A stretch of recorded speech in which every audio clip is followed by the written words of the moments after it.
How many snaps did they run in the 14 personnel? That's only for us. 100% of the snaps.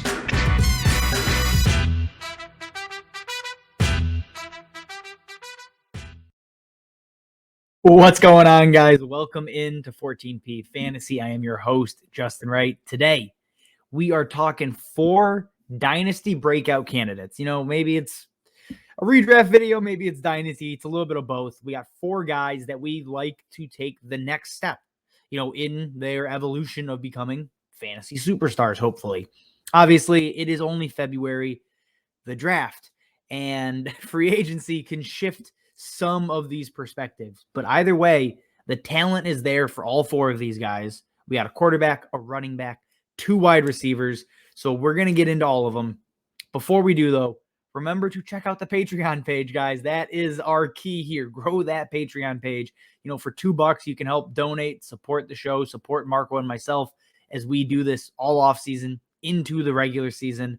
Again, $5 gets you rankings, both rookie and dynasty, continually updated throughout the year. So keep an eye out on that. You'll get redraft stuff when the season is here as well.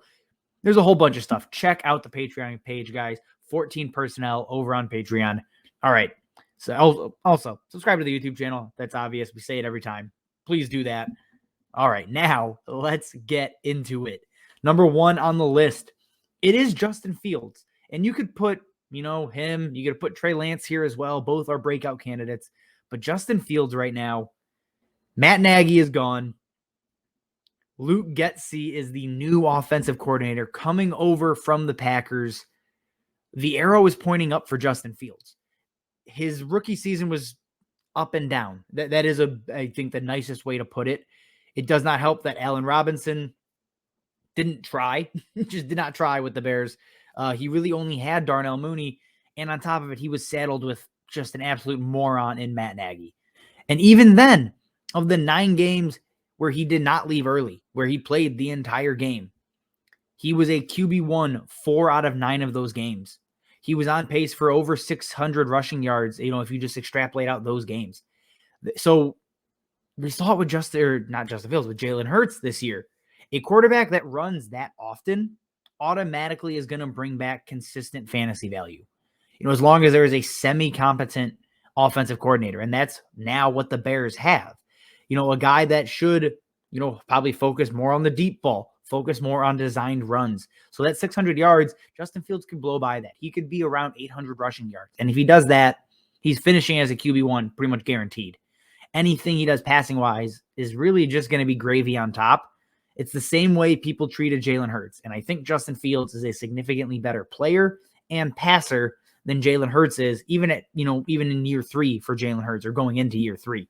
Again, that I think right now is the comp, because if things break down and he can't pass still somehow, the rushing should save him. Justin Fields is a safe bet in Dynasty, I think, especially in redraft when you get to the season. Justin Fields, top breakout candidate, I think, for everybody really in fantasy football. I don't think that one's really a hot take. Number 2 on our list is J.K. Dobbins, coming off of his ACL injury. Here's the thing. That offense made Devonta Freeman, the ghost of Devonta Freeman, extremely fantasy relevant. J.K. Dobbins is light years ahead of Devonta Freeman at this point in their careers. And yes, Gus Edwards is also coming back from an injury. Gus Edwards, his role is pretty much cemented in this offense. It's 130 to 150 touches, mostly rushing, 95% rushing, and everything else is going to go to J.K. Dobbins. J.K. Dobbins really doesn't need, 300 touches to be productive. We saw him at the end of the season in, 2020, that is, 7 games, 8 touchdowns. The touchdown upside is unbelievable, and he's going to get rushing work on top of on top of a lot of red zone work, on top of the passing work. There's just enough there that he doesn't need 300 touches with how efficient running backs in this offense typically tend to be. If you just take Devonta Freeman's workload, that's, after the bye week, over 15 touches a game, 3.5 targets, that puts him on pace for around 240 opportunities. And that could go even higher if their defense doesn't get fully healthy by next season. Devonta Freeman having 42 targets would be an absolute boon for J.K. Dobbins. Again, Dobbins is just a better player. J.K. Dobbins is in the conversation as a top 10 dynasty running back right now. And honestly, if he is fully healthy by, June, July, he's practicing again, Devonta Freeman, J.K. Dobbins is going to be a top 12 running back, in redraft. And if he does that at 23 years old only, his dynasty stock is only going to continue to rise. J.K. Dobbins is a guy that there hasn't been a ton back on his recovery, so the hype train hasn't started. If there's a time to buy J.K. Dobbins, it's right now. I'll take him in dynasty over guys like Nick Chubb, Saquon Barkley even. Barkley's up there, but Barkley is riskier than J.K. Dobbins at this point in their careers. So J.K. Dobbins needs more hype. He is a guy, go and trade for him. I'm going to go trade. I'll trade a high 2022 first and maybe even a 2023 first, depending on how high that's supposed to be. I think that's a key there. But J.K. Dobbins is a guy you should be acquiring because 2022, is going to be his season where we finally see him realize that talent. Number 3 is a guy we've talked about on several videos for about a year now. Elijah Moore is going to be a all-world fantasy wide receiver. I truly believe that. Right now, he's ranked around wide receiver 24, 25 for most places. I think that's too low, honestly. Elijah Moore has a chance to finish this season as a top 15 wide receiver. When you look at what he did from week 7 to 13, that is when they were finally giving him a full workload, and then when he got hurt. So that, that game, that stretch of games there, he was averaging 17.6 points a game, just over 8 targets a game. He, was on pace for 11 touchdowns in a 16-game season. Elijah Moore has already shown us the ceiling, and he's shown us he's able to sustain that ceiling over, extended periods of time. If you just extrapolate that stretch into 16 games, you're looking at 130 targets, 80 catches, 1,100 yards, and 11 touchdowns. At 21 years old, that was his 16-game pace for a full stretch of the season. And yes, they may bring in another wide receiver. I really don't think that affects too much for Elijah Moore. He's still probably going to have a target share of 21 to 23%, which is what he had this season, and that's fine. Or it's what he had over that stretch, excuse me. But that's fine. He doesn't need a whole lot more than that. Yes, this team is going to be playing from behind a lot, so the volume is going to be there even if he doesn't have elite target share numbers. And a world where he sees 130, 140 targets is very much on the table, and a guy with his skill set, his ability to separate, and his ability to score, what else can you ask for?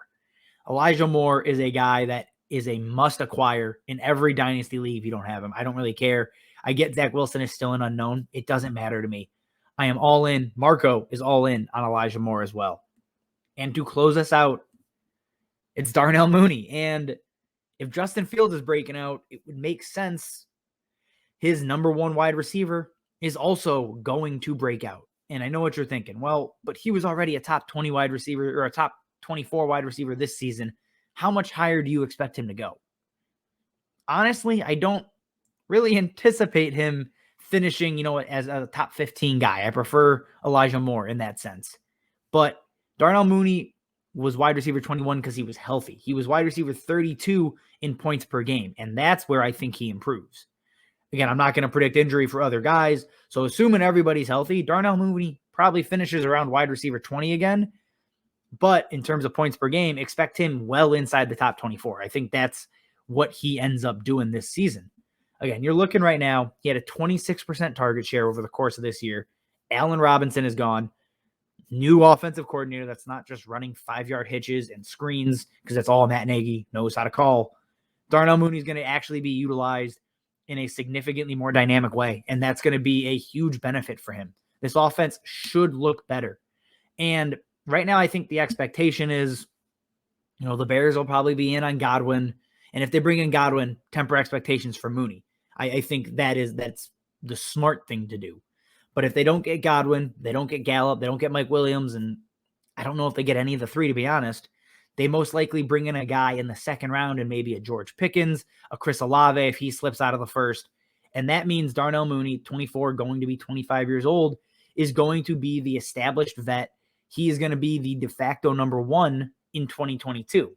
And for a team that has a good, not great defense that really is going to be going through massive changes this offseason, Darnell Mooney and Justin Fields will have that rapport already built in.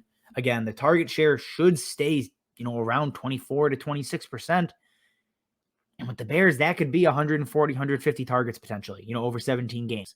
So Darnell Mooney on volume alone should produce better numbers. Again, he actually has an offseason to work with Justin Fields. He didn't have that last year. Expect big things from Darnell Mooney, again, pending a Chris Godwin signing, I think is really the only thing that's probably going to temper expectations on Mooney. But even then, man, Darnell Mooney is a safe dynasty asset and is a guy you should be looking to acquire. All right, guys, that's all I have for you. 4 names. Drop questions, comments. If you got trade questions on these guys, drop it below. We're happy to answer, happy to, explain further if you need, a better explanation as to why we like all 4 of these guys for 2022. All right, guys, again, check out the Patreon, subscribe to the YouTube, follow us on Twitter, do all of those things. All right, as always, thanks for watching, and we'll see you next time. How many snaps did they run in the 14 personnel? That's only for us. 100% of the snaps.